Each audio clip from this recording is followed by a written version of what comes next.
For Sunday, February 15th, you found the Georgia Gang. Topping our agenda today, Governor Deal sets forth his plan to save failing schools. The gas tax changes are being made in the Georgia General Assembly, and in the Atlanta cheating trial, the prosecution rests. Some of the contentious stories we've got for you on the Georgia Gang today. From the Fox 5 studios, the Georgia Gang starts now. And we're glad you could be with us. Of course, the General Assembly is in session. That means a lot of things are fluid. This past week, Governor Nathan Deal put forth his plan for recovery school districts, except I think he's calling them opportunity school districts. Which is it? Well, it is an opportunity school district. Recovery, opportunity, whatever it is. It's a state takeover of failing schools, right? That's exactly through right. its own school district. That's right. And some of these schools definitely need help. We want to get students out of failing schools. It's a good mechanism. Of course, the legislature is controlled by the Republicans, but they do need some Democrat votes to get this through. It's a constitutional amendment. You're right. So it'd be two-thirds of each chamber. Yeah, and Alexis, it's strange because the governor's plan limits the number of schools that this new school district, recovery school district, would handle to 20 schools. Well, there are more than 20 in the city of Atlanta and DeKalb County alone. So I wonder how this all works. Well, it doesn't, that is a very good question because I don't get it and I don't see why it's helpful to do this kind of approach. What is really needed is for the rules and regulations to be unencumbered and for them to really be able to dramatically change the way teaching and learning happens. And I don't see that. But putting you can't another do layer, that in a public school. Well, of course you can. Yes, No, but putting it in another layer of bureaucracy, how is that going to help? It doesn't. Well, it might. Jeff, I don't know. It might. If you have specialists in educating the very poor some way who are attached to these recovery school districts. We know, for example, that this worked in Louisiana after Hurricane Katrina. It's working in New Orleans. Yeah, I think why couldn't it work here? Nothing else works. As Alina Parent pointed out, and she's going to be on that trip to Louisiana that the governor apparently is hosting, they've had a lot of foundation money that flowed in after the hurricane, and it's just comparing apples and oranges. It's just not the same situation at all. But the model is the same. And if they funded it, Jeff, why not? You know, I think that it is almost an offense to teachers, principals, superintendents who do their very best day in and day out and get paid very little for it, maybe except for the superintendents. Baloney, they get paid very little for it. Do you see what teachers in Atlanta make in terms of net worth? There was a study about that. They're paid terrifically. I don't think that we have a teacher anywhere in America who's paid terrifically. I mean, maybe Jeff Teague is paid terrifically, but not a teacher. And so my point is, these people are working hard. They're dedicated. They're doing the best that they have with the lot that they have. And all we talk about is failing schools and failing teachers and failing principals and failing superintendents, instead of identifying what our real core problems are, our root problems. Why do we have failing students in the state of Georgia? Because we have failing parents. I don't mean to take your line away from you. Well, that's part of it, but why do we have failing parents? Because we have a state that has failed its citizenry in educating them, right? We had dual school system in DeKalb County as late as the 1980s. Well, I know, because we don't want to talk about history, but we have to. And Dick, I'm going to tell you something. We'll never address this problem until we address the root causes, until we look at the history of our state and the fact that we have systematically and intentionally uneducated a large segment of our population. And then we turn around and say we got failing schools. And you know who's responsible for it? The state of Georgia. And they're the ones who come and say, well, we're going to do something about these failing schools. The governor, Jeff, is trying to fix it with this plan, rightly or wrongly. The governor... He's taking anger lessons from Kasim. Yeah, I know. All of us angry black men. All you got to do is open your mouth and say something to somebody. You're an angry black man. I know. I get it for touch and feel, or for winning an argument with him, which I always do. Oh, really? Jeff, let me ask you this, though. Let me ask you this. Okay. Let's say that you're right. We've got a lot of dedicated teachers, and I believe you are right. But you still have in the Atlanta public schools dedicated teachers who will tell you, my third graders don't know the alphabet. Well, now, this is where we've got to save them, regardless of history lessons that you give. So here's one of the things that I think that we can do. You look at the, excuse me, but I just want to make this one point. You just look at the allotment for gifted students and the allotment for regular students. We pay more more under the QBE formula for a gifted student in the state of Georgia per student, per pupil basis, than we do for regular students. But we have intentionally, over generations, uneducated or miseducated a large segment of our population. All I'm saying is what we ought to be doing is the opposite of what we did historically. That's not what we're doing in the Atlanta and so public schools. if you have poor minority children, and that's primarily who we're talking about in failing schools, who've been, their parents, their grandparents, their great-grandparents were screwed over, then give them more. Don't give gifted students more. Put the focus on them, make the investment in them. And this plan doesn't do that. This great republic was largely self-educated, by the way. Largely self-educated because parents knew and they taught. And Jeff, I can't let you get away with that dedicated teacher thing in light of the fact that we have that cheating trial going on in Atlanta. I mean, you talking to me about dedicated teachers. Well, listen, it doesn't just because the pressure to cheat, though, trial. doesn't have anything to do with their ability to teach. And the problem is with poverty. Children who are raised in poverty have so much catching up to do before they even start school. You know, the studies have shown that there's a 30,000 word deficit or 30 million word deficit when children come into kindergarten. But money doesn't always answer the question. Well, even in the Atlanta public schools. Do we do nothing? Do we do nothing? Yeah, you can't. We don't do nothing. I suggested that we do the opposite of what we've done historically. Historically, we've disinvested in poor and minority students. We need to overinvest in poor and minority students. I think we might be in order to make up for what we've done over the last, over the course of the last 200 years. In the Atlanta public school system, it's $12,000 a child that the taxpayers. It was 13. It could be 13. Yeah, you talk about dedication and the APS students. You know, they have more of a focus on raising achievement by 2% a year than actually teaching kids, and they were afraid to lose their jobs if they didn't show that improvement. So what did they do? They cheated. Fabricated it. Well, my deal is that this is a seemingly intractable problem that has gone on for way too long, several generations, and I applaud Governor Deal and the General Assembly for trying to do something about it, to spotlight it, to put heavy resources to bear on the problem so that children in pre-K learn the alphabet. Well, is that unreasonable? It is not unreasonable, but it's still not clear exactly what it is they're going to do and how they're going to do it. And as you point out,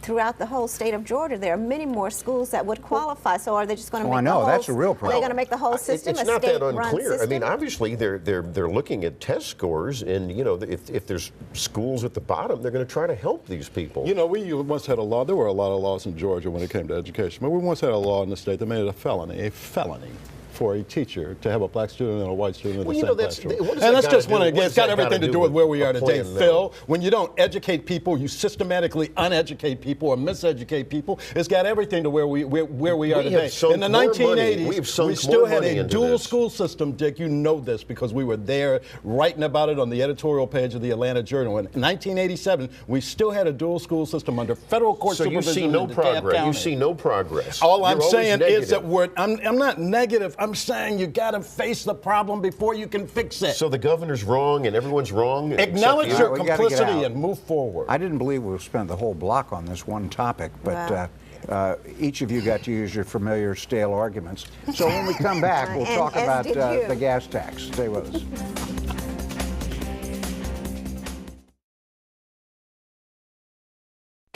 Have a question or comment for the Georgia Gang? Visit their website at myfoxatlanta.com. Yes, dear viewers, we do have different topics to talk about today. So let's go to one that probably affects more people, and that is the changes in the new gas tax plan. And I always get confused on this, but let's stick to the basics. It would remove the sales taxes on gasoline in the state of Georgia, would substitute a 29.2 cent excise tax, yes. Which would rise with inflation. I think that's the key factor. Now, they tweaked that this week because cities and school boards were claiming they would be shortchanged by this. Now the deal, Phil, as I understand it, is that local governments and school boards and whatnot can impose their own tax of 6 cents. Well, this is the whole conundrum. Localities, school boards, county commissions, cities would have to make up for this. Counties have come on board. Well, yes, although they have had a caveat. They're saying it's still a process in motion. In fact, this bill has changed from 8 pages to over 12 pages, and it'll probably get bigger next week. There's still no consensus. They didn't have a vote this past week on the bill. A lot of people thought they were going to vote on it. But back to your point, the localities still have to wonder, where are we going to get this money from?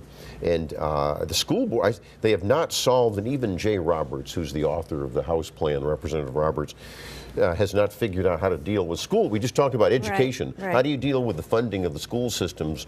So they're screaming, and they've got to deal with that. And then there was another fly in the ointment this week. My friend Grover Norquist, the anti-tax fighter in Washington, D.C., decreed that this is a tax increase.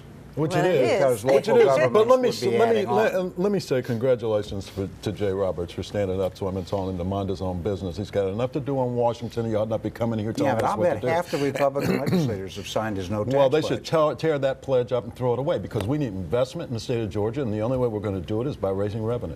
And the only way you're going to raise revenue ultimately is through some sort of tax. Jeff, now, it could be this excise tax, some of the other issues Can that we talked offset about, it? auto rental tax. But can we offset it with a... Well, how does that get you more revenue if you offset it? You know, you've never agreed with basic free enterprise economics, but if you try to take the tax burden off people, it explodes. Businesses can do more. And where's the history track record showing Have that? you ever heard of Ronald Reagan and the great economic recovery of the 80s? You know, we we brought in the chief financial officer from Transportation Department of Florida to suggest some ideas. One of those was an auto rental tax, I believe. They talked about the percentage, which was high, I believe about $125, $150 million that they get from tolls in Florida. Now, Florida's got a different. Now you're talking. You know, Now because you're talking. That's You know, good. you're talking That's about good. tourism in Florida. You know, and so you're getting a lot of that money from Tolling can help. from out-of-staters. New roads. Let's be clear about that. But the point is, there are some other ways of skinning this cat, and there are some, obviously, GMA, Georgia Municipal Association, has come out against this. I think that ACCG is for it. Yes, and that With is a the caveat. Association of County Commissioners of Georgia. There's also no clear funding for mass transit in this. Well, there And you know is. what, There's Alexis? bonding. There's bonding to You the tune have of to about $100 change. million. You have to change the state constitution to dedicate money for transit. That's another problem that is underreported. Well, I don't know. The Grover Norquist thing is troubling because so many people have signed his pledge that I think that now there's a case where if these Republicans feel bound by that no new taxes pledge, you're going to have Democratic votes. Well, you're also going to have to have work. you're also going to have an offset, and I think that's what the proponents are trying to figure out. This is insane. I mean, Grover Norquist, with Governor Norquist, you got President Norquist, Dictator Norquist, he's going to go around from state to state and dictate what goes on in those states, and whether or not that they can, they can make economic investment. He has as much right as these left-wingers that run around and lobby the people that you all listen to. It's amazing. Well, you guys are listening to Al Sharpton. You guys are listening to Al Sharpton. I mean, give me a break. You don't like cutting taxes anyway. Speaking of Republican principles, I want to throw this in.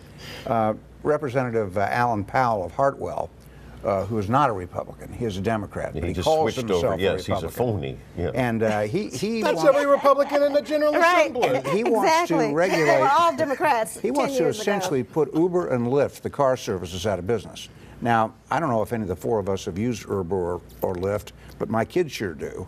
I wouldn't know where to begin. It's an app on the phone. It's the greatest app ever. It's very easy to use. it's popular. It's a wonderful invention. And I have it's a great used it. invention. It is, but terrific. it is a disruptor. It is one of those new technology disruptors. It's competition, and guess where Representative Powell gets all of his donations from? Car dealers. Taxi cab companies and taxi cab limousine companies. Right, I saw that. They hate Uber. Yes, they do. So isn't it interesting? Watch where the money is. We all know Uber it changes urban America in ways that we just can't imagine. It allows those, 25, 30-year-olds, those millennials, to not have a car, not have a driver's license, and not to ever really want one. Right. They use transit, they use Uber, and they see no need to buy a car, pay the car note, buy insurance, buy gas, and all of those things that we old folks deal with. It's a real disruptor. Based on what I've observed, and based on what I've observed, Uber is a key preventer of drunk driving because young people use it when they're out on the town. And how about if they put me in front of the Fox Theater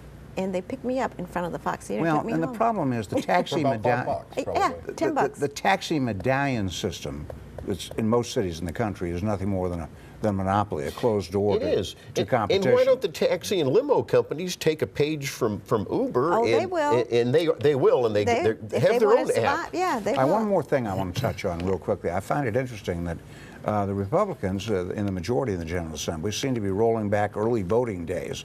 That is a major accomplishment by the Republicans there. It once was 45 days of early voting, and then it was 21, and this new bill would make it 12 days of early voting, including a Saturday and part of a Sunday. That seems reasonable to me, because I totally oppose early voting in all of its forms. Well, They're trying to be uniform.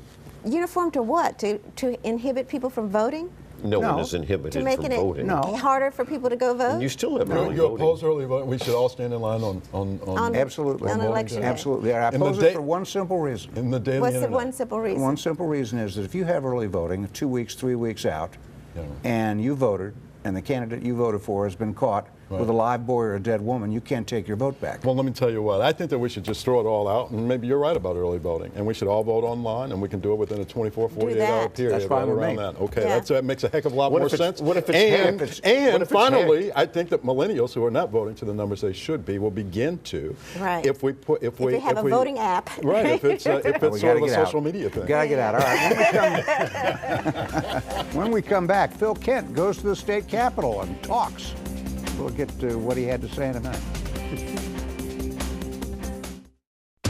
Have a question or comment for the Georgia Gang? Visit their website at myfoxatlanta.com. We've got a lot of local news to get to, but I want to put a finishing touch on our state capitol discussion. Phil, you testified before the Higher Education Committee this week. They didn't vote, and they weren't going to vote, but you apparently made your views known loud and clear. Well, you know, I rarely air an opinion, but I felt I had to go to the Senate Higher Education Committee hearing chaired by Senator Fran Miller, and at issue was what they call Senate Bill 44, and it has to do with the DACA, the Deferred Action on these so-called children. Some of them are up to 40 years old, though, and should they get in-state tuition in our college system, the university system, and in our technical system. Those who are here illegally. Those who are here illegally. And Senator Miller said, you know, he's going to hold a hearing. He heard all sides. It was a very fair hearing.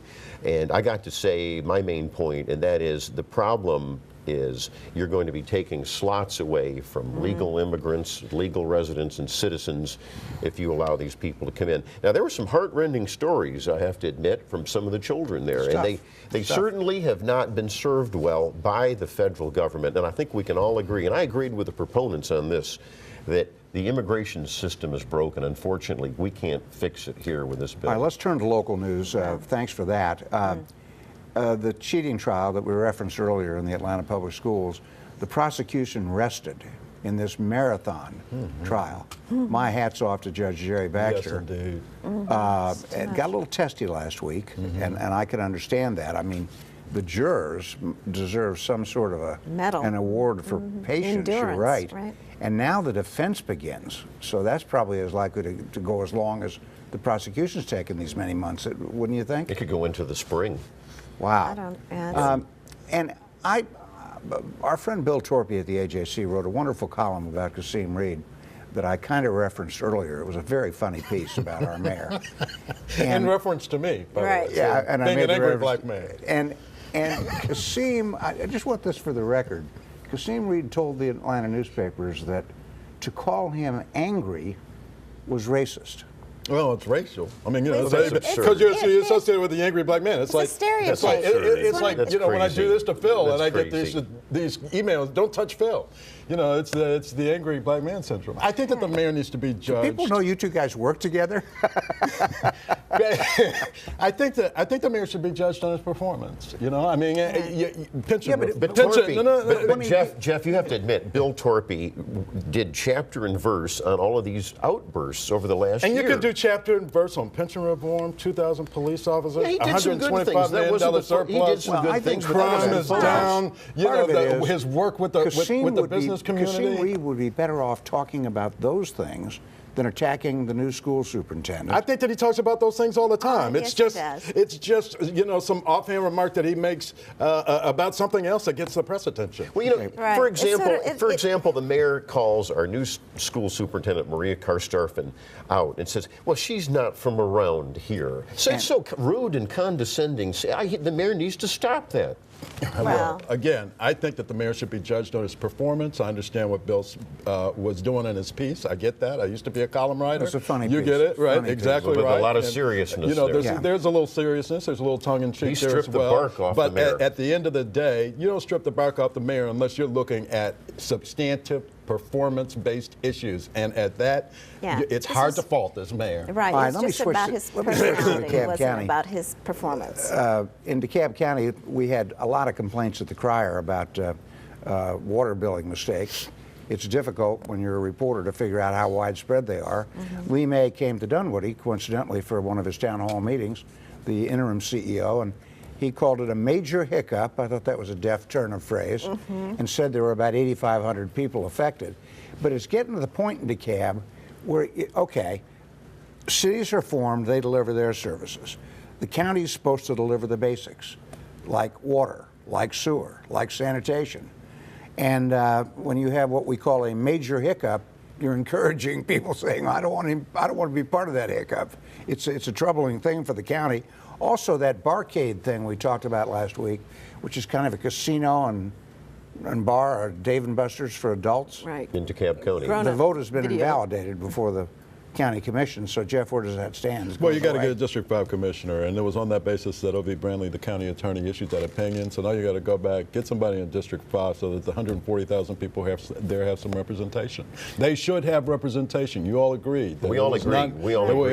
It wasn't fair to deny that seat to George Turner. It was not. Now there's another candidate who is up for grabs. But in any event, those folks need representation so that the citizens have a representative on the commission who can represent their interests when that vote comes back up, and it will come We back get up. that, but Jeff, however, from what I read in the AJC, the Lottery Corporation, the board, has to approve of the site location. I don't see that happening. Okay, we got to get Yeah, out, but I have to say one thing. There is some good news from DeKalb County. We beat up DeKalb constantly on the gang, but there's some good news. Elected officials, judges, and other employees of the county are giving up their P cards. Oh. They're turning them in, and they're doing what we suggested. You file an expense account. And you get bring your reimbursed. receipts, and it gets examined, and you get reimbursed. And even Commissioner Stan Watson is giving it up. That was a You should be shocker. the first. All right. When we come back, winners and losers. Time now for this week's winners and losers. Darn it, we didn't have time to discuss one of the burning questions of the week, but I'm sure it'll be around, and that is, should the statue of Henry Aaron in front of Turner Field be moved to Cobb County, or was it paid for by the citizens of Atlanta? It's a fun question. We'll take it up one of these days. And let's go to you, Phil, for winners and losers. Okay, that sounds good. I think the answer should be yes to your question. But Okay. anyhow, even though I've been critical of the Atlanta Constitution, especially the slant in its news department, I always like to single out journalists who do an extraordinary job. And one of those, as we've talked about earlier in the show, is Bill Torpy. He's a wonderful writer, and they need some zest and zing in their columns. And he did strip the bark off of Kasim Reed and did it wonderfully. And, you know, I've got to give a hats off and make a winner to someone we all know who's done a lot of pieces over the years, a veteran journalist, great investigative reporter, James Salzer. He just has some great pieces. And I want to make a winner, Johnny Isakson, our U.S. Senator. There was some bipartisanship in D.C. We had the veterans suicide bill. You know, the senator has worked very hard on trying to reform the VA. And the senator also came out against that left-wing attorney general nominee, Loretta Lynch. So that's both did David Perdue. Both Perdue and and Isakson are Isakson. voting no. And Perdue All right. cowed under some pressure when he initially spoke highly of Loretta Lynch, which he should have, because she is a most qualified and effective Yeah, but person to have that position. she agrees with Obama's amnesty executive order. Because that's a good thing to do. It's unconstitutional. All right, Alexis, that's go in ahead. your opinion. I'm going to salute the Alvin Ailey Theater Dance Company. Absolutely. They were wonderful. They're in town. You have one more chance to see them this Sunday afternoon. But they have a new dance called Odetta that is just marvelous. And I think it may It's named be after the folk competition for singer? Revelations. Yes. So I'm going to stop there. All right, Jeffrey. You can count them, but let me ask you a question. Which basketball team has 4 All-Stars in the There you All-Star go. game? We know the answer. And the last team to have 4 was the Boston Celtics. Oh, and that was a long And time that was a ago. long time ago. Yes, and they won. Yeah, and they play tonight, and Yes. it's going to be fun to watch. Absolutely, absolutely. Go And Hawks. so, go Hawks. They're a great team. Department of Homeland Security looks like it could be a big-time loser when Republicans defund it in just a couple No, of it's weeks. the Democrats that are going to No, it's the Republicans who are going to misread the defund news it. report. No, The Republicans are in charge No, of that. aren't they in right? charge of the Congress? All right, well, we got to get out. I will, just to piggyback on you, Jeff, Kyle Korver was the last-minute addition to the All-Star game tonight and in Brooklyn, and I think that's just fabulous. And I love to say these words each year. Next week, down in Florida, out in Arizona, pitchers and catchers report. The cycle of seasons has changed. See you next week on the Georgia Gang. The opinions expressed in this broadcast are those of the panelists appearing on today's program.